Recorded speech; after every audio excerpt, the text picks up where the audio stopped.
Everyone, welcome to my channel. কি রান্না করিতে আপনাদের সবাইকে স্বাগত। আশা করি আপনারা সকলে ভালোই আছেন।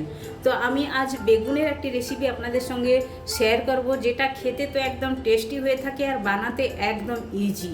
কুকারতেই বানাবেন আপনারা বেগুন, আর বেগুনটা 1 থেকে 2 সিটিতে একদম সুন্দরভাবে সবজিটা তৈরি হয়ে যায়। তাহলে চলুন কিভাবে আমি বানাচ্ছি পুরো ভিডিও আপনাদের সঙ্গে আমি শেয়ার করছি। পুরো ভিডিওতে গিয়ে দেখে নেওয়া যাক।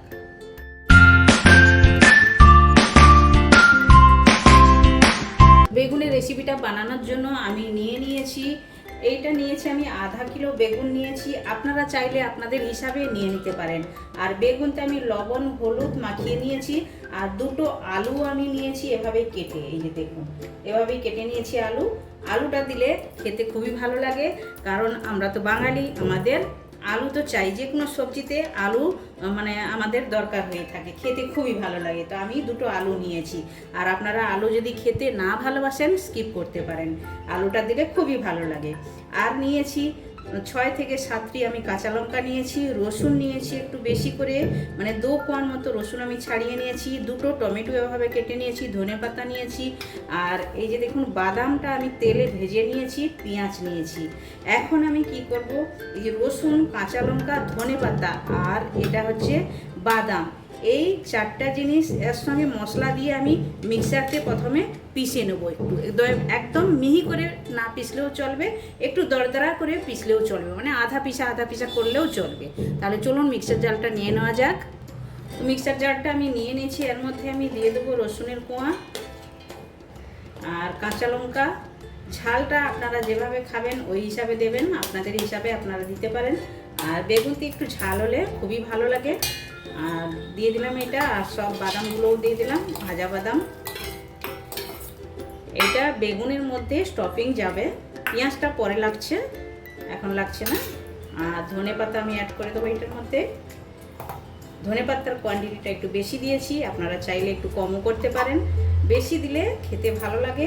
আর এইটা একটা চাটনির মতোই তৈরি হয়ে যায়, এই যে আমি বানাচ্ছি এটা চাটনির মতোই তৈরি হয়ে যায়, খেতে খুবই ভালো লাগে।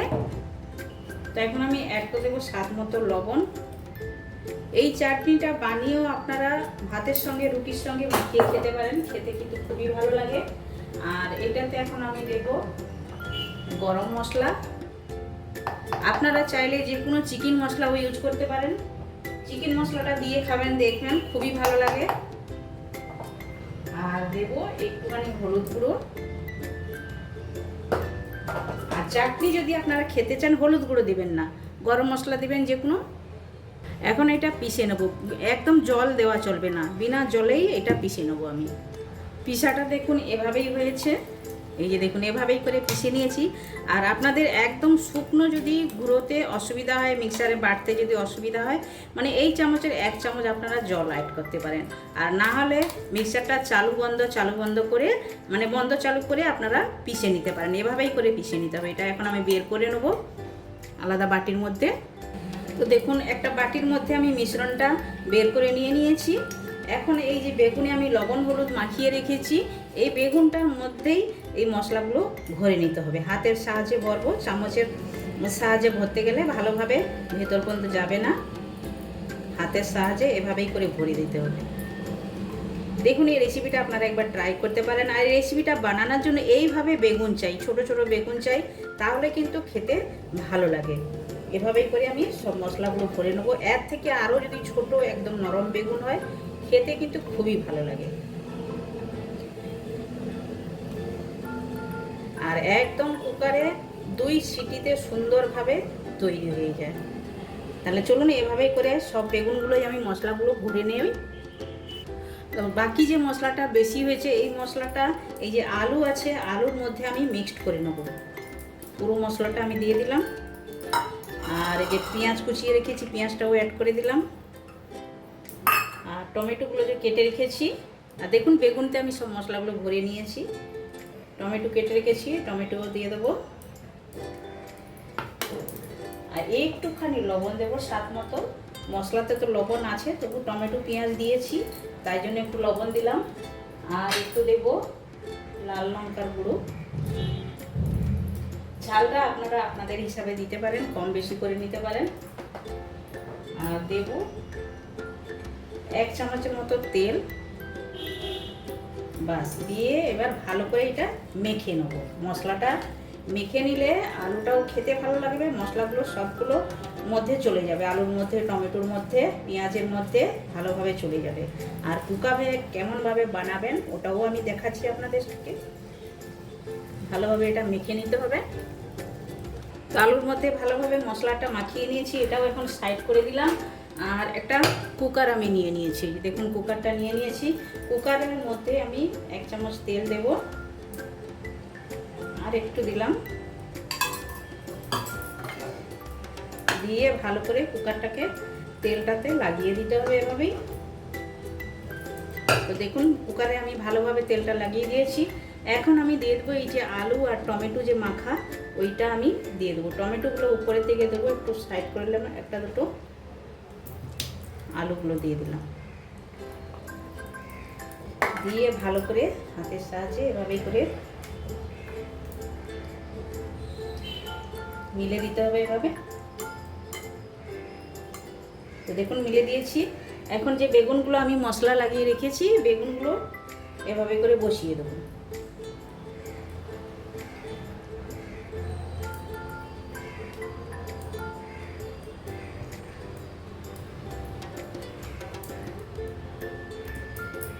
বসিয়ে দিয়েছি। এখন যে টমেটোগুলো রেখেছি উপর থেকে এভাবে দিয়ে দেবো।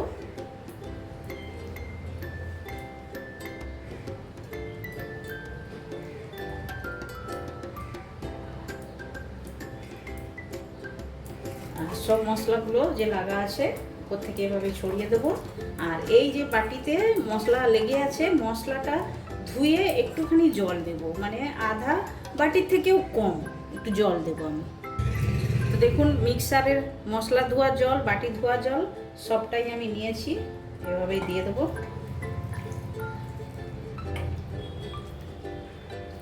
বাস দিয়ে দিলাম। এবার কুকারের ঢাকনাটা আমি লাগাবো। তো কুকারের ঢাকনাটা আমি নিয়ে নিয়েছি।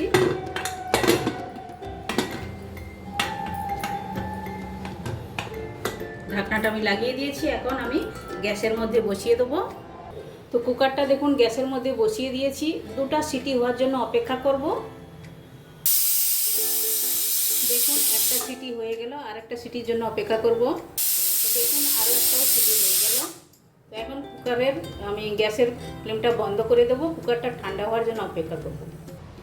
তো দেখুন কুকারটা ঠান্ডা হয়ে গেছে, এখন আমি খুলবো। আমি খুলে আপনাদেরকে আমি দেখাচ্ছি।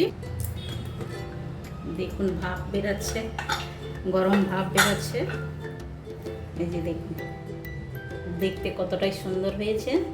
তো এখন আমি প্লেটিং করে আপনাদেরকে দেখাচ্ছি। তো দেখুন প্লেটিং করে আমি নিয়ে নিয়েছি। আর বেগুনের রেসিপিটা কিন্তু আমার একদম রেডি হয়ে গেছে। আপনারা কিন্তু এভাবে বাড়িতে একবার ট্রাই করতে পারেন। আর বানানো তো একদম ইজি, আমি ইজিতে আপনাদেরকে বানিয়ে দেখিয়েছি। খুবই টেস্টি লাগে এটা, রুটি, পরাঠা, ভাত যার সঙ্গে খাবেন একদম জমে যাবে। তো আপনারা একবার বানান, খান, কমেন্ট সেকশনে গিয়ে কমেন্ট করে আমায় বলুন আপনাদের এই বেগুনের রেসিপিটা কেমন লেগেছে। ভালো লেগে থাকলে লাইক, শেয়ার, কমেন্ট করবেন। যারা এখনও পর্যন্ত চ্যানেলটি সাবস্ক্রাইব করেননি প্লিজ চ্যানেলটি সাবস্ক্রাইব করে দেবেন, বেল আইকন অবশ্যই প্রেস করবেন, তাহলে নিত্য নতুন রেসিপি আপনারা সঙ্গে সঙ্গে দেখতে পাবেন। আবার দেখা হচ্ছে নতুন কোনো রেসিপির সঙ্গে। সবাই ভালো থাকবেন, সুস্থ থাকবেন। আপনারা আপনাদের কিমতি টাইম আমায় দেওয়ার জন্য আপনাদেরকে অনেক অনেক ধন্যবাদ।